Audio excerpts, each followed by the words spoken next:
be sure to check out Rob Plays. There you can hang out with me while we play video games and talk about life stuff.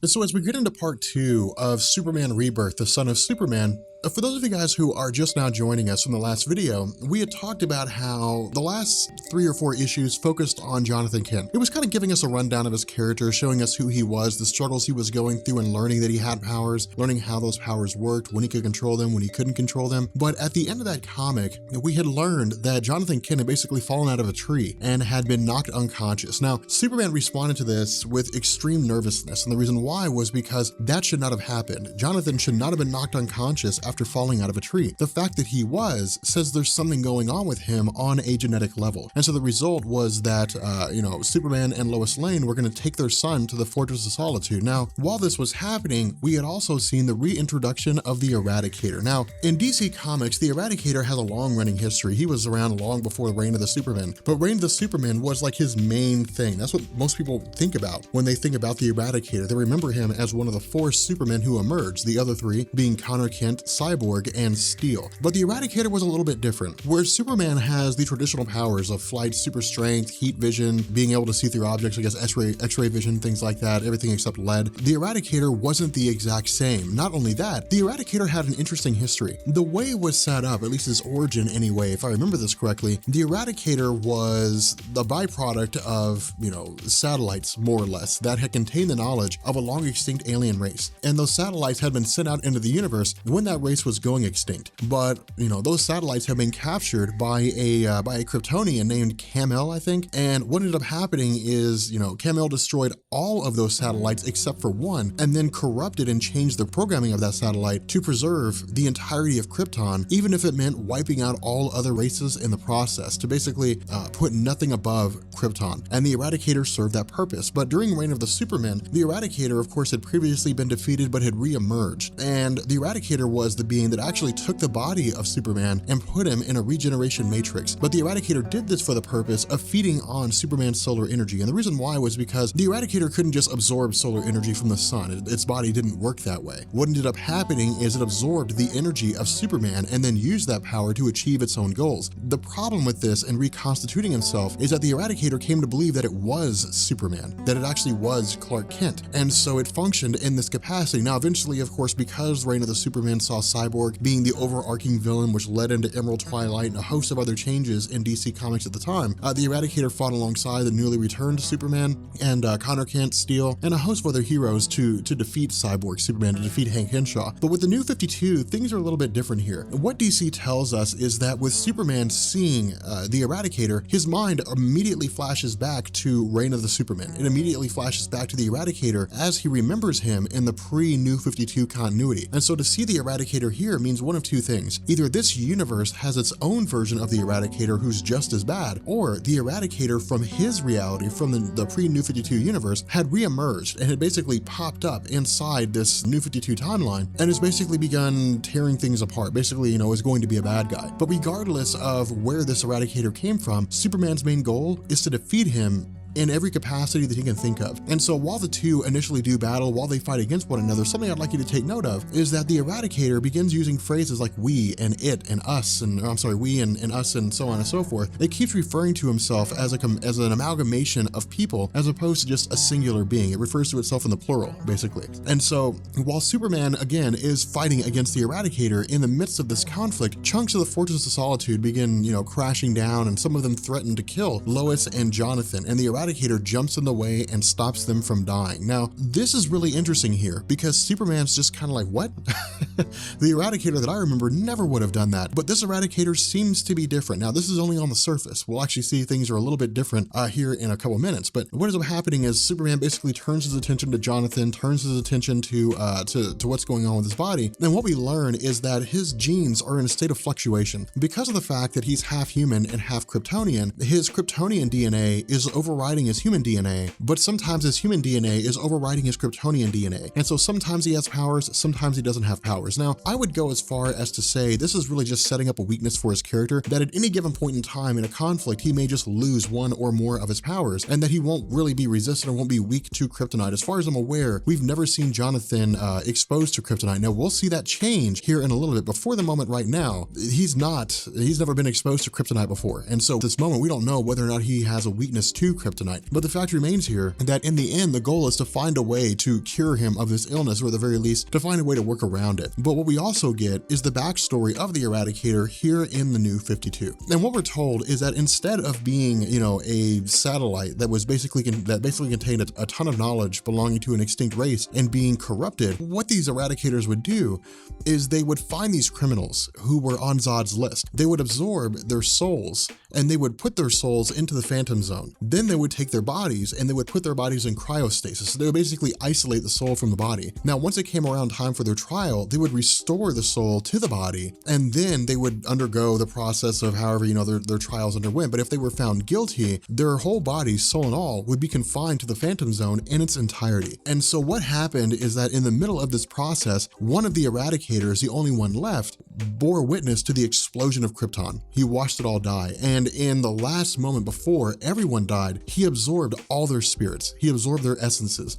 And so basically, this Eradicator contains the essence of almost every single Kryptonian that's ever existed. The only exception to this, as far as we know, is Superman, who was basically sent off. Now, we have to believe, and I'm not super familiar about Supergirl's whole origin story in the New 52 right now, but we have to believe that with her escaping, she, of course, wasn't confined there as well, but I'm sure somebody will probably correct me when it comes to Supergirl. I don't know, but the fact remains here that with Superman making his escape and getting away, the purpose of these Eradicators was to basically reunify the Kryptonian race, to take every single Kryptonian that exists and to bring them unto itself, and then turn around and basically give birth to a new Krypton by terraforming a planet, presumably Earth, and then giving all those spirits bodies to live on as new individuals. And so Superman, for him, this is absolutely insane. And the reason why is because in the eyes of the Eradicator, Jonathan's human form is a hindrance. It's an impure gene that is thrown into what the Eradicator considers to be a pure gene. It's effectively polluting the gene pool. And so the Eradicator intends to eliminate the human genes from Jonathan and then absorb him into itself along with Superman and give birth to a new Krypton. And so because of this,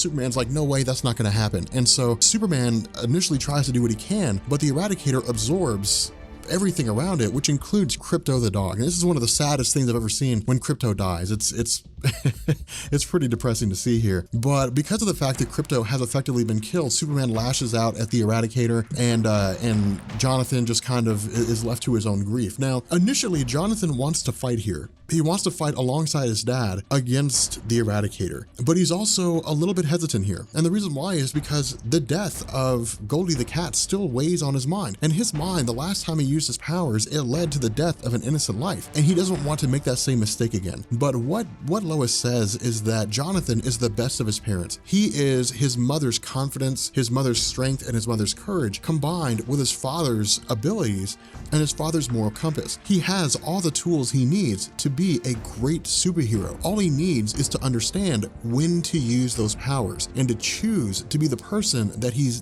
destined to be, to choose to be the good guy. And so Jonathan puts on his suit and he basically starts fighting against his father. And this is a really, really cool moment in DC. This is a really cool moment for the Superman story. And the reason why is because we've never seen Superman with a son before. And so we've never had the opportunity to see what would happen if Superman fought side by side with his son. With Batman, we've seen that. We've seen Damian Wayne fight alongside Bruce Wayne. But with Superman, we've never had that opportunity. And so this brings this scenario to us. It brings us a situation where Superman fights alongside his son while simultaneously teaching his son how to be a superhero. And so because of the onslaught that the two of them bring onto the Eradicator, it's not fully able to battle against both of them at the same time with their combined power. And the result is that the Eradicator's body is effectively torn open and all these spirits begin to emerge out into the planet from the Fortress of Solitude. Now, it creates a massive, huge explosion, but the problem with this is that once these spirits emerge, they realize that Krypton's destroyed, and they didn't know this when they were inside the Eradicator. They didn't know that Krypton had been destroyed. They just were absorbed inside the Eradicator, and they were feeding him his power. The problem with this is now they're angry. They're angry and they're panicked and they're sad, and they don't know what to do. do. And so because of this, everything begins to spill over,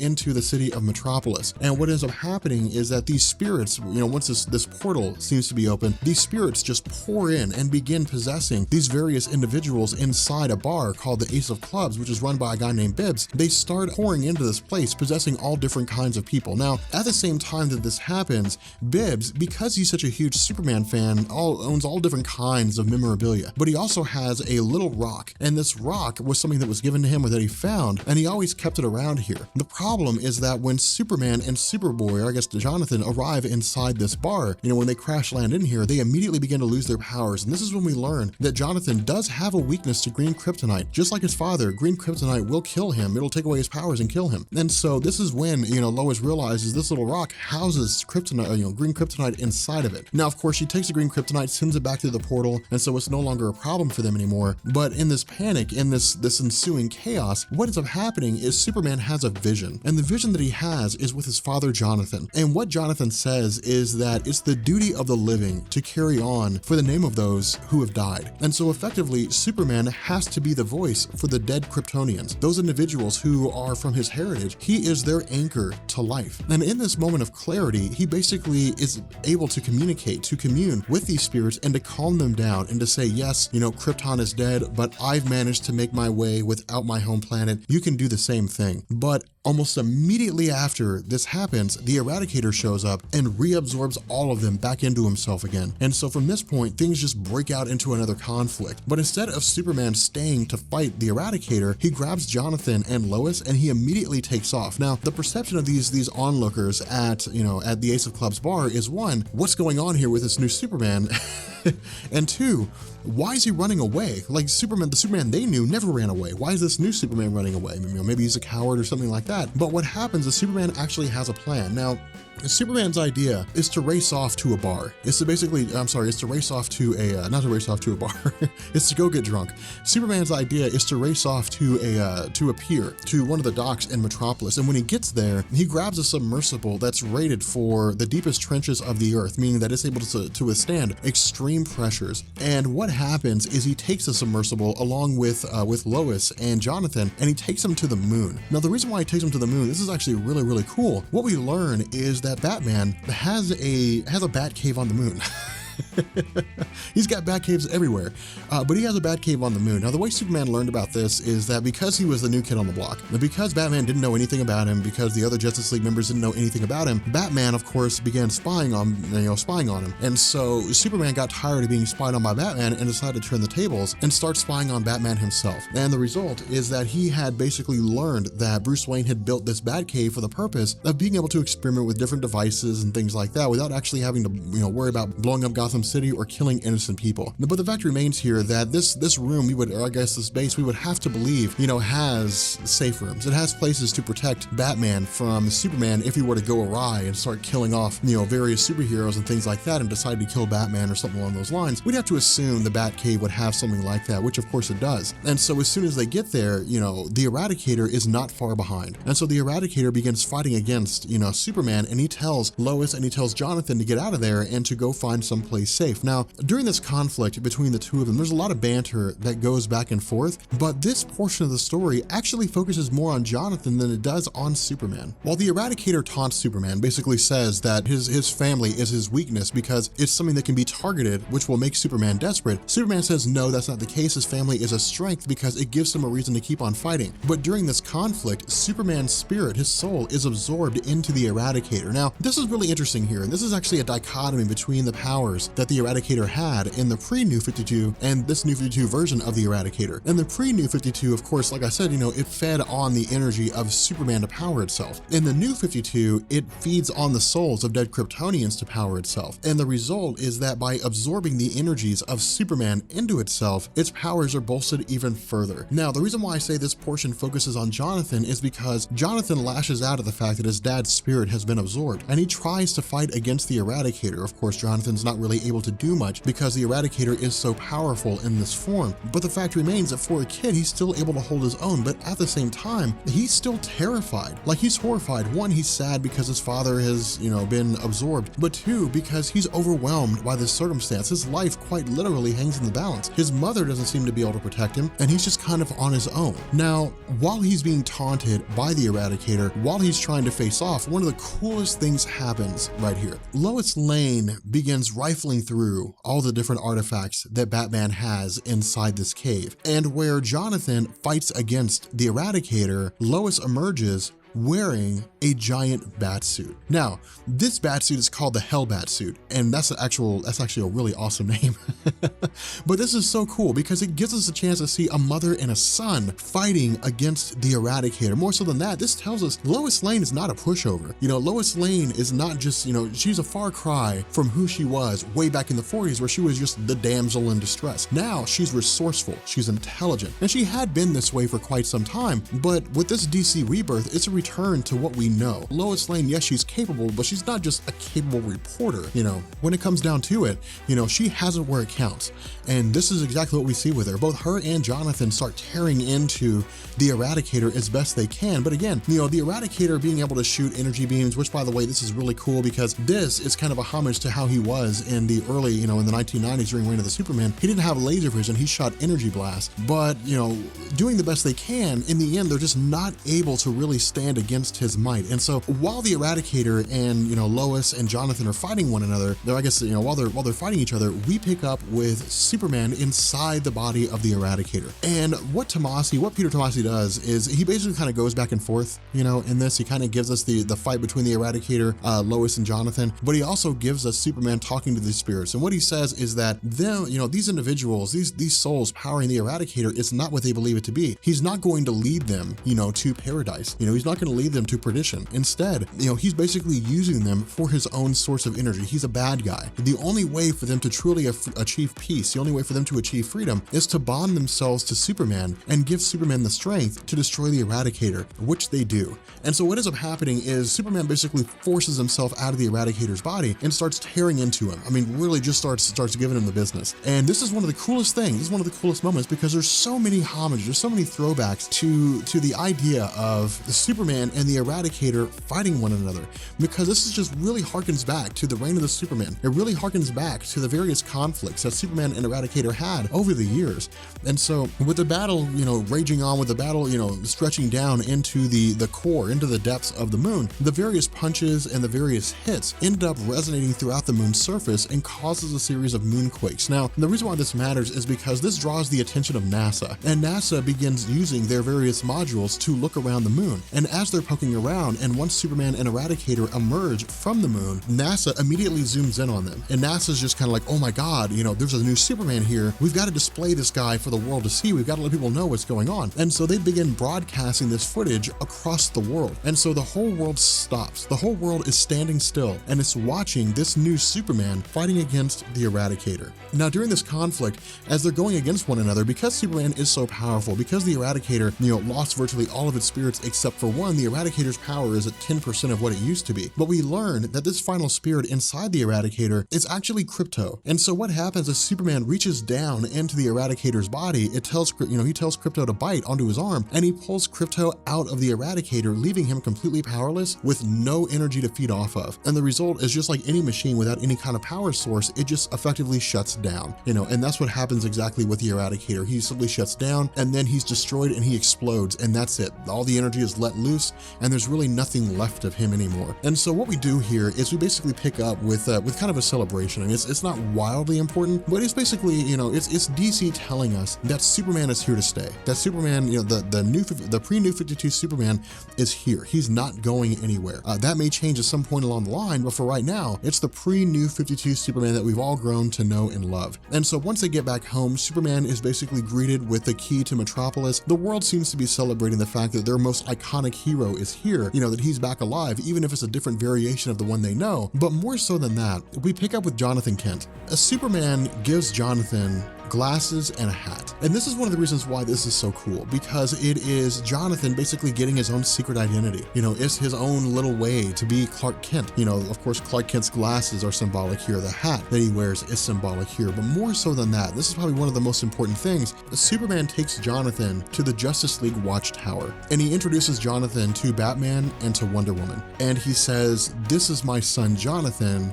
This is Superboy," effectively inducting him into the Justice League of America. And of course, while Wonder Woman is smiling on, Batman's just grimacing because he's Batman, that's what he does. So anyway, this wraps up the story, guys. I hope you guys liked it. You know, there's an epilogue for this in issue number 7. You know, let me know if you guys want me to cover it. I'm kind of curious to see if anybody would find that interesting. But, you know, this is one of the best Superman stories that I've read in a long time, to be quite honest with you guys. This is pretty darn good. So let me know what you guys think. And yeah, if you guys enjoyed this video, drop a like, make sure you hit the subscribe button, join the Rob Corps, and leave a comment, and I will catch you guys later. Peace.